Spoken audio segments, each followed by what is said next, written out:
মাই গেলে মগো নানাগো বাড়ি বেড়াইতে হেয়ের পিনে বাজারে যায় নাই আর কোনো আনাজপাতিও আনতে পারে নাই, তাই মগো ঘরে হান কোনো আনাজপাতি নাই।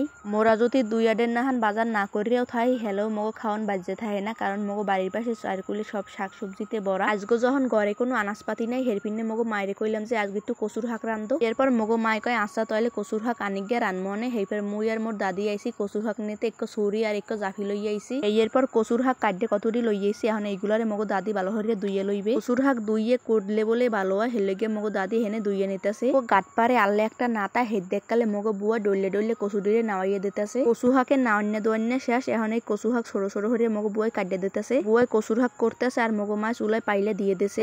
কচুর আনমো মগারে ছোট ছোট চিংড়ি মাছ আনলে সেই চিংড়ি মাছ দিয়ে পাইলে পেঁয়াজ রোহন হেইপর দিয়ে ছোট ছোট চিংড়ি মাছ হেইপর তেল দিয়ে মগো মায় ভালো হরিয়া উসলাই নিতেছে। পেঁয়াজ যখন নরম হয়ে গেছে হেইপর অল্প একটু পানি দিয়ে দিছে। পানি দেওয়ার পরে দিয়ে দিছে নুন, হেইপর দিয়ে দিছে পরিমাণ মতো হলুদের গুঁড়ো, এখানে হলুদের গুঁড়ো 1 চামচ দিছে। হেইপর দিয়ে দিছে মরিচের গুঁড়ো। সবকিছু দেওয়া শেষ, এখন মগো মায় ভালো হরিয়া কষাইয়া নিতেছে। কষাইন্য হইয়ে গেছে হেইপর প্রায় 1 কাপের নাহান এর মধ্যে পানি দিয়ে দিছে। পানি অনেক কম দিছে মায়। কচুর শাক রান্নার সময় অনেক পানি কম দিতে হয়, যদি বেশি হইয়া যায় হেলে বলে জল জল হইয়া যায় আর তাড়াতাড়ি হইয়া যায় একটু কম দিলে পানি গরম হইয়া গেছে। হেইপর মগো মায় কচুর শাক দিয়ে দিছে। পানি যদি ঠান্ডা থাকতে সেই সময় মগো মায় কচুর শাক দেয় না, হেলে বলে গলা ধরতে পারে, হেলে লেগে মগো মায় ঠান্ডা পানিতে কচুর শাক দেয় না। কচু শাক সব দিয়ে দিছে পাইলের মধ্যে। হেইপর মগো মায় ডাকনা দিয়ে ডাকিয়ে দিছে। হেইপর কতক্ষণ পরে আবার ডাকনা উড়িয়ে মগো মায় লাড়িয়ে দিতেছে যাতে পুড়ে না যায় নিচে। মায় খুন্তি দিয়ে কতক্ষণ পর পর কচু শাক লাড়িয়ে সাইড়ে দিতেছে যাতে ভালো করে হেজদ হইয়ে যায় আর নিচে যেন না লাগে। কচুর শাক হেজদ হইয়ে গেছে। হেইপর মগো মায় একটা উরহিদ দিয়ে ভালো করে এগুলারে গুড্ডে গুড্ডে দিতেছে। কতক্ষণ ধরে উরহিদ দিয়ে গুড্ডে গুড্ডে এককালে ফেতা ফেতা হরি হেলাইছি আর পানিও টানিয়ে গেছে। এখন মগো হইয়ে গেছে কচুর শাক রান্দা।